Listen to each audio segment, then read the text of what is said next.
Isang mapagpalang araw po mga kalingap, magandang araw at magandang gabi.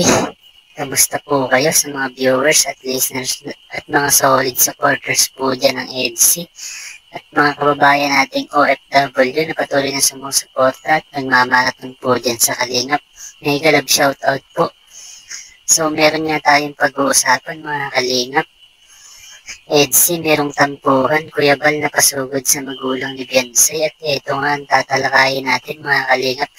Pero bago nga tayo dumako sa ating pag-uusapan mga kalingap, huwag po nating kalimutang sumuporta kay Kuya Bal at Kalingap Rob na patuloy sa pagtulong at walang sawang pagsuporta at pagbibigay ng saya sa araw-araw nilang vlog mga kalingap at patuloy nga po natin silang suportahan sa kanilang pag-charity vlogs at beneficiaries nang sa ganun marami pang tao ang matulungan lalong-lalo na nga po sa mga taong nangangailangan mga kalingap.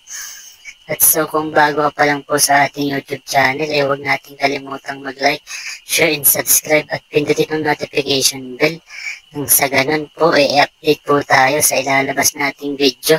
At paalala mga kalingap, tapusin muna natin ang kabuuang video bago tayo magbigay ng opinion at komento.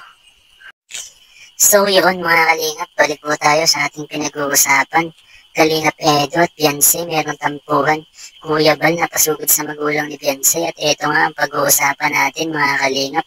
Alam naman natin na medyo napapadala ang vlog nila at nagiging busy na nga itong si Kalingap Rob at si Kalingap Edo mga kalingap. Dahil patuloy pa nga din po sila sa pagtulong at paggawa ng beneficiary at ganun pa man mga kalingap nakakamiss na mapanood itong mga love team, especially dito nga po sa EDC. At kaabang-abang ang kanilang pagsasama, lalo na nga po itong huling upload nila na talagang grabe ang pangyayari at na-prank nga po itong si Beyonce mga kalingap. Makikita nga natin ang pag-aalala ni Beyonce kay Papa Eds at masasabi nga po natin na tunay ang nararamdaman nila para sa isa't isa. Talaga nga pong sobrang sweet nila mga kalingap. At maibang dako naman tayo ng pag-uusapan mga kalingap patungkol nga po sa magulang ni Beyonce at binisita nga ito ni Kuya Bal at medyo nagkaroon niya ito ng katanungan si Kuya Bal patungkol nga sa EDC.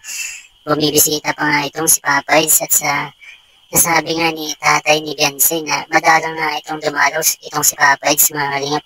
Depende na nga lang daw kung may vlog sila ganun pa man mga kalingap nagiging busy na nga itong si Papa Eds, lalo pa nga po magkakaroon niya ito ng negosyo. Bukod pa nga po dyan nasabi nga ng tatay ni Beyonce na kung mangliligaw nga itong si Papa Eds wala nga daw problema at masasabi natin mga kalingap na botong-boto nga ang ama ni Beyonce kay Papa Eds at nang sa ganun nga daw mga kalingap ma-engage na nga itong si Papa Eds at si Beyonce.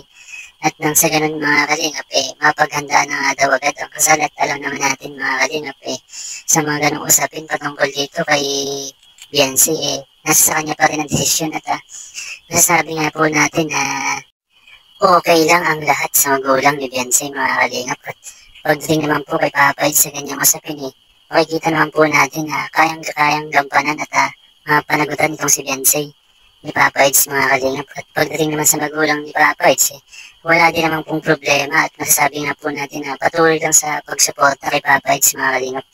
At alam naman po natin na nasa tamang tao itong si Beyonce at Papa Eds. Parehong win-win situation nga lang po sila mga kalingap.